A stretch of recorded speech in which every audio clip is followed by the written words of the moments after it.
Yes. ఇప్పుడు topic వచ్చేసి మనకు IUCN red data book. IUCN red data book international Union for the Conservation of Nature and National Resources. IUCN అంటే ఏంది? International Union for the Conservation of Nature and natural resources. International Union for the Conservation of Nature and natural resources. దీన్నే IUCN అని కూడా అంటారు. So IUCN is the world's main authority on the issues of the conservation status of species. అంటే species యొక్క conservation స్టేటస్ని, వాటి యొక్క ఇష్యూస్ని కనుక్కోవడానికి ఐయుసిఎన్ ఈజ్ ద మెయిన్ అనమాట. International Union for the Conservation of Nature and National Resources, IUCN. So ఐయుసిఎన్ఏ red data బుక్స్ని maintain చేస్తుంది. ఇది ఇంపార్టెంట్. ఐయుసిఎన్ అనేది రెడ్ డేటా బుక్స్ని మెయింటైన్ చేస్తుంది. IUCN is the world's main authority on the issues of the conservation status of species. All the threatened species are listed. All the threatened species are listed in the red data book. All the threatened species are listed in the red data book published by the IUCN. All the threatened species are listed in the red data book. వాడు ఎగ్జామ్లో ఎలా అడుగుతా అంటే red data బుక్ని ఎవరు maintain చేస్తారు అంటాడు. IUCN. IUCN full form ఏంటంటే ఇది. ఇంత పెద్ద ఫుల్ ఫామ్ ఇవ్వడు, నేను చూసినాను ఇంతవరకు. Okay, right. All the threatened species are listed in the red data books published by the IUCN. These species are classified into different categories based on degree of risk, and they are classified based on degree of risk and they are chiefly classified. ఒకటి critically endangered, ఒకటి ఏంటంటే critically endangered, తర్వాత endangered, తర్వాత vulnerable. Critically endangered, vulnerable.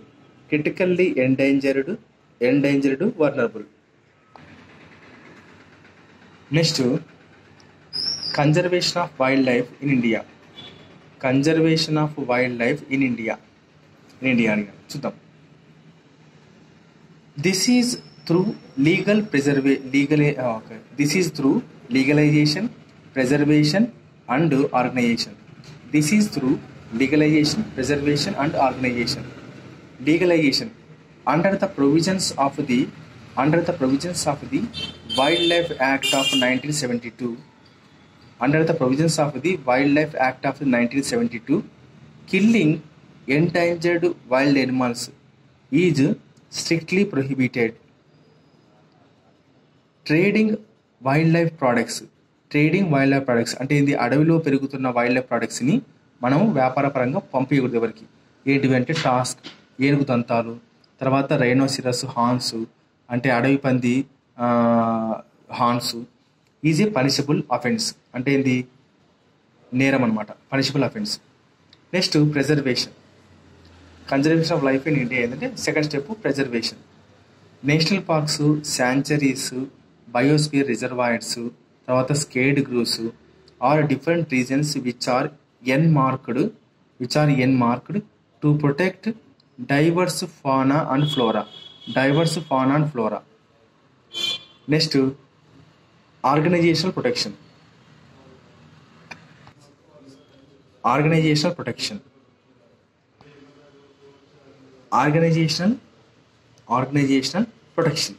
చూద్దాం. ఇది ఇక్కడ to protect the diverse flora and fauna కదా. Flora అంటే ఆకులు, ఫానా అంటే జంతువులు. ఫ్లోరల్ లీవ్స్ అంటాం. ఫానా అంటే జంతువులు. ఆర్గనైజేషన్ ప్రొటెక్షన్ రూపంలో కూడా organisations which are set up to prevent the destruction of Indians wildlife are ఒకటి wildlife protection society of India. Wildlife protection society of India. Wildlife protection society of India ఇది ఎక్కడ ఉందంటే డెహ్రాడూన్లో ఉంది. డెహ్రాడూన్. తర్వాత geological survey of India కోల్కతాలో ఉంది. Zoological survey of India కోల్కతాలో ఉంది. Next conservation of biosphere is a global necessity. Conservation of the biodiversity is a global necessity. It is the collective responsibility. It is the collective responsibility of all nations to protect the diverse living forms on the planet. To protect the diverse living forms on the planet. One such step was in the form of Earth Summit. Earth Summit 1992 Rio de జైనర్. గుర్తుపెట్టుకోండి, earth summit ఎక్కడ జరిగింది? 1992లో Rio de జెనీరా. Okay, జెనీరాలో ఉంది, జెనీరాలో జరిగింది. And the other being world summit on sustainable development. గుర్తుపెట్టుకోండి, ఇంకోటి world summit on sustainable development.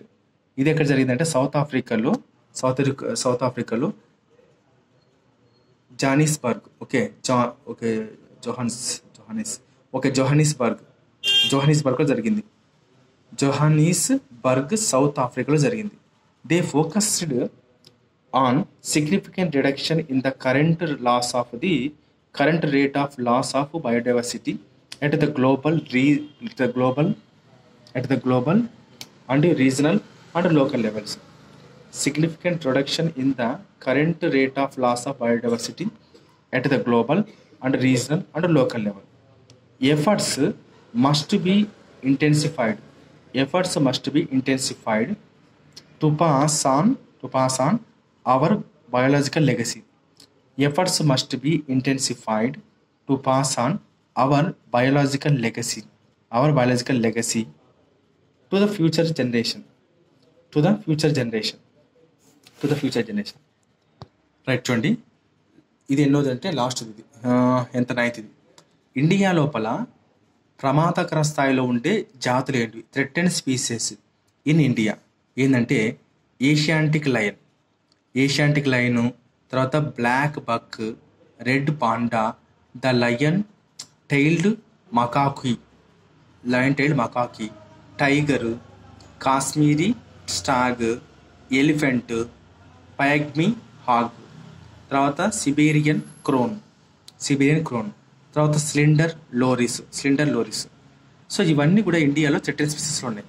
ఇప్పుడు Asiatic lion అంటే ఏమంటారు? ప్యాంథీరా లీ పర్సికా అంటారు. ద బ్లాక్ బక్ మనం చూస్తాం. ఇది అంటే మన రాష్ట్రం యొక్క జంతువు ఏంటంటారు? Black buck. దీని సైంటిఫిక్ ఏంటంటే యాంటీలోప్ సెర్వికోప్రా. యాంటీలోప్ గుర్తుపెట్టుకోండి, antilope cervicapra. Next red panda, ఇది ఎలూరిస్ ఒకారోసీసస్.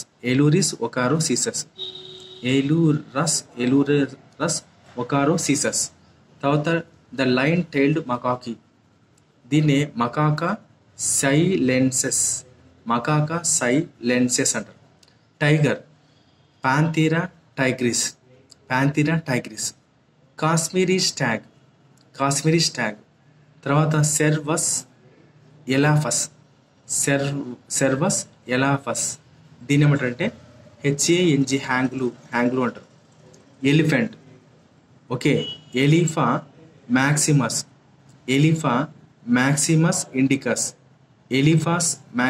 ఇండికస్. తర్వాత ప్యాగ్మీ హగ్, సాస్ సల్వానియస్. తర్వాత Siberian crane, grus leucogeranus, grus leucogeranus. Slender loris ఏమంటారు దీన్ని అంటే టర్డిగ్రాండస్. ఇక్కడ ఒక కంక్లూజన్ ఉంది మనకు. ఇన్ కంక్లూజన్, ముగింపులో, nature is A nature is ఏ ఏంది రీపోజిటరీ ఆఫ్ డైవర్స్ లైఫ్. అంటే మనం ఎంత చెడగొట్టినా కూడా మన యొక్క నేచర్ అనేది వాటిని తిరిగి మళ్ళీ ఏం చేస్తే కాపాడుతుంటుంది, అంటే అదే పొజిషన్ తీసుకొస్తుంటుంది అనమాట. దాన్ని ఏమంటారంటే nature is a repository of diverse life. తర్వాత intrusion in the nature's domain. Okay, intrusion into the nature's domain distorts its equilibrium.